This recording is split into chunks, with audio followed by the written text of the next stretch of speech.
The other thing is make sure you inspect, you expect what you inspect. If you don't inspect, you're not going to know how well your team is doing. You're not going to really know how badly your team is doing. So you're not going to be able to correct it. So make sure you're inspecting as much as possible, and you can kind of delegate this to your site manager, your quality assurance member, whoever that may be, or your assistant, whoever that job title falls under. You can delegate that to them.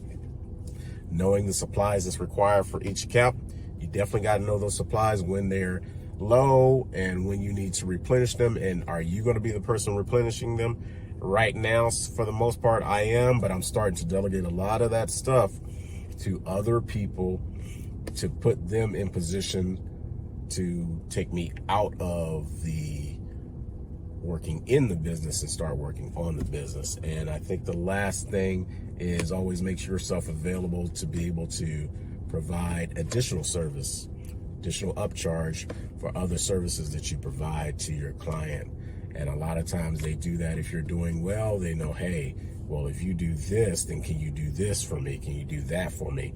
And yeah, the account may be a small account, but if you add additional things that you can provide them, whether it be carpet cleaning, window cleaning, disinfection services, deep cleaning, the list goes on and on and on, and you can keep adding to your revenue, your monthly revenue. So just keep those things in mind.